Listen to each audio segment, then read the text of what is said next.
Hey guys, it's Sam for Digital Meat, and in this RealFlow for Cinema 4D tutorial we're going to be looking at the Granular Solver. Now, I've already set up a scene. It's very simple. I've just got a box that I've turned inside out for a room, and I've just made this pretty simple shape here. If we look inside my scene, actually, I've just lit it with a few area lights and set up a camera, and this cube object here, you can already see that I've got a collision tag on it and a volume tag. Now, I've actually been through this before, so if you want to know about the collision tag, have a look at my RealFlow playlist on YouTube or check out the website and there'll be a list of RealFlow tutorials. So I'm not going to go over that in this. Yeah, so go back through and have a look if you don't know what those are.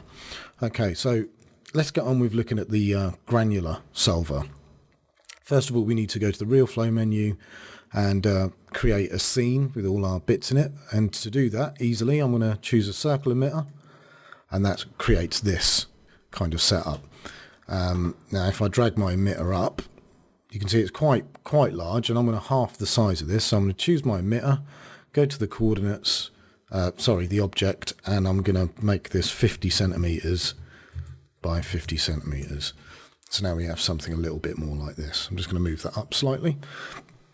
Now if we press play, we get this kind of result, which really isn't helping anyone. So what we need to do is I'm going to go to my fluids, my fluid even, and go to display. And I'm actually going to take this off and this, just so our fluid's a bit brighter so you can see it in this scene. I'm also going to change the size of our particles as well. So I'm going to make this, let's say 7. Now, if I press play, we can definitely see the particles now, but you can see that these particles are not interacting with our shape here or the scene around it, and that's because these collision tags were created first. So we need to have a link in the scene. So if I go to our collision tags, you can see that we've got this link here. So the RealFlow scene is this, and the link should be for the fluid, I believe. So that should go there. So let's test that now. And we've definitely got some interaction with the room now, which is good. We just need to do the same thing for our, well, it's called cube here, but it's really like steps. So the scene goes in here and the fluid here. And now everything should be working as intended. Okay, so we've got some collisions. So I'm just going to fold our scene up and actually move it up here so it doesn't get in the way. Now, you can see the fluid is behaving kind of slow, and that's because there's no gravity in the scene as of yet. So I'm just going to stop that and go back to the beginning. I'm also going to go to our scene and go to the solver and tell it to use our GPU. So that should help speed things up. Nice. Okay, so like I said, we're going to need gravity. So RealFlow, demons, and then gravity. And there we go. Things are moving a lot more naturally now. Now, there doesn't seem to be enough particles being generated there. So I'm going to make some more. Or at least make the fluid denser. So if I go to my fluid and go to the fluid tab, you can see that we've got this resolution setting. But before I do that, I'm going to choose our solver type. You can see at the moment it's liquid PBD, and I'm going to change that to granular. And all our options have now changed. So let's just hit play and see what we get from an actual start. Now you can see that it's acting a lot more granular. It's almost like particles of sand or something like that. And all of these attributes here we can use to actually shape what kind of material or substance that we've got.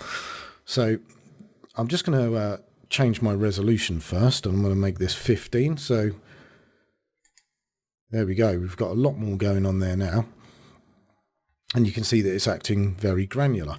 So let's go through all of these settings and explain exactly what they do. So I've just covered the resolution. You can see that it makes our fluid more compact. Moving on to density, you'll notice that this doesn't appear to do a lot. So if it's 1,000, it looks like this. Okay, and if it is 100, it looks like this, exactly the same.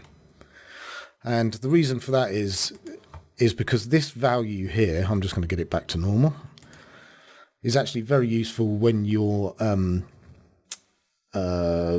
mixing fluids from different domains. So if I had another fluid that was mixing with this would determine which one is more dense in the other. So for simulating something like oil and water, this is perfect. Moving on, we've got interpenetration. Okay, so this simulates the repulsive forces between granular particles. So this is a repulsive force. It's on 1 by default. So if we play, we can see that we get this. And if we crank this down to something like 0, the documentation does actually recommend not going beyond 1, but it can be done. So let's see what happens when we're at 0. We can see that these particles are being way less repulsed. They're kind of clumping together a little bit more. But I'm going to put this back to 1 for now. Okay, so the next thing on our list is friction. When the nearby particles collide, they start to slide. Friction counteracts this motion until the particles stop. It's also known as dynamic friction. So any value above 0 is valid, but you should not go beyond 1 unless necessary, according to the documentation. So let's crank this up to 1 and see what we get. Yep, we get a lot more friction. It's piling up. And let's try and break this. Let's actually go beyond 1. Let's make this 2 and see what we get. Well, it didn't break anything, but yeah, we're getting this kind of result now. So you can see how friction is going to make the particles not stick together, but find it harder to move across each other's surfaces. So that's with 0 friction, so they'll just slide off into oblivion and up the wall apparently. And at 1, we kind of get this piling effect. They're finding it much more difficult to move across each other. So I'm just going to put this back to default. So we're back here. The next setting we've got is static friction. So this acts like a barrier. It's almost like a threshold. It's already set to 0.5 as a default value. So it's like a threshold that has to be exceeded in order to make the particles slide. With high values, you're able to create structures and sand piles. Any value over 0 is valid, but again, you should not go beyond 1 unless necessary. So this is what we're getting with a sort of standard static friction, the default value anyway. So let's crank this up. It doesn't actually look too different, although you can see the particles are building up on these steps now. Whereas before, if we put back to our default value and rewind to the start, we're getting some slight build up on the steps, but not much. Yet with static friction cranked all the way up, we can see that these particles on the steps are congregating a lot more. And if we give a mixture of friction and static friction, so let's get static friction back down to its normal value, 0.5, put friction up to about 0.5, and then start the simulation again, we're getting this kind of result. Now let's crank static friction all the way up.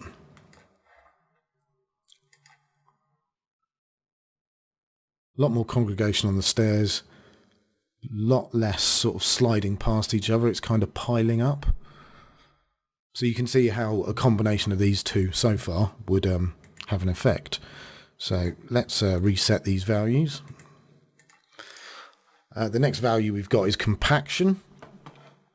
This parameter adds a kind of friction that helps to get a more fragmented block-like behavior when the granular material is breaking. So from what I can gather from this is maybe clumps or something like that. So again, this is a regular value. So let's crank the compaction up to maybe halfway.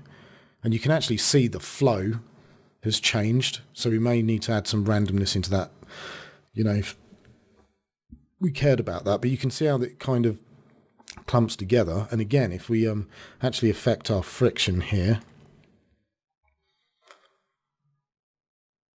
we can see what kind of, it's almost like a wet granular material or something like that. So that's what the compaction does. Next on our list, again, let's get these back to default settings again. We have cohesion. This is a force of attraction between nearby granular particles. Values greater than 0 support the appearance of chunks similar to snow or wet sand. Any value above 0 is accepted. The substeps and iteration settings in the scenes node in the solver tab influence how this parameter acts on the fluid. So let's just get on with it and have a look. So this is 0 cohesion, and if we crank this up, it doesn't appear to be doing too much. So let's crank it up a lot more.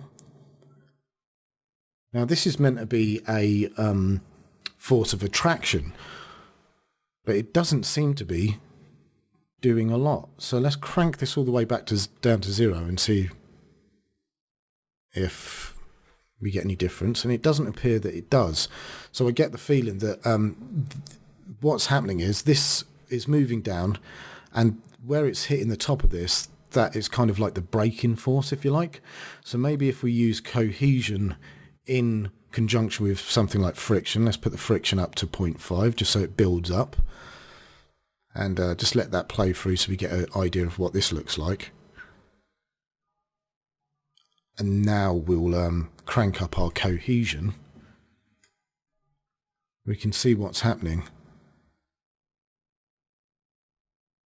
Well, it is a different result, maybe not too much. Let's try and tame that a little bit. Yes, you can see that as these bits fall down, they're tending to do it in clumps. It's a little bit hard to see, so let's take the friction up a little bit more. Now you can see the clumping. Let's just let this roll round again. Yeah, so like as the bits fall down, you can see that there's big clumps of this stuff moving together, and that's what that cohesion's doing. If I whack this down now, you can see that those clumps are no longer happening. They're kind of just falling off as individual particles, whereas with cohesion whacked up, we can see that we're getting some proper chunks that are kind of gripping onto the particles next to it and dragging them down. Okay, so again, let's get this back to default. There we go. Next on our list is roughness. In the real world, granular substances do not have perfectly round shapes, but there are irregularities like spikes or edges. This parameter mimics these effects and helps to suppress regular structures. So it kind of basically adds randomness and noise to the surface of these particles, or at least internally anyway. So let's crank up the roughness of these and see what happens. Now, it's kind of counterintuitive, because you'd expect that with a 0 roughness that you know, they'd find it quite easy to slide off each other and all that kind of thing, and with a higher roughness they'd become more sort of difficult to get away. But that's not actually what would happen, because roughness introduces more noise, randomness, so when they hit each other they may bounce off in unexpected directions. So again, we can grab the roughness and tame it a little bit with some friction. So we are still having these things sort of bounce off more randomly, and if we crank this down, you can see that it's a lot more tame and predictable. And again, with the roughness up, much more randomness, spreading the particles out. So again, it's a balancing act between all of these things to get the look or substance that you're going for. Next we have stacking. This increases this value to simulate structures like piles. Any positive value is accepted. Positive value above 0, that is. So let's have a look. So again, this is what we're getting normally. Let's crank this stacking value right up. And again, it doesn't appear like too much is happening. So let's tame it with our friction. So this is normal. Let's get our friction up. So there we go. We've got some friction going on now. And now let's crank up the stacking. So if I put this to 1, oh, you can see it's very much stacking up now. And in fact, if I grab my emitter and move it, you can see that there's a stack underneath there. And if I think I might be able to, there we go, we can build a little wall. I'm Donald Trump. Yeah. So you can see how that stacks up compared to if I grab this and bring the stacking down and then move my emitter. You can see it's spreading out a lot more and not stacking up as much. So let's just undo all that so we can get our thing back to 0. Okay, so let's bring the stacking down again and our friction back to normal.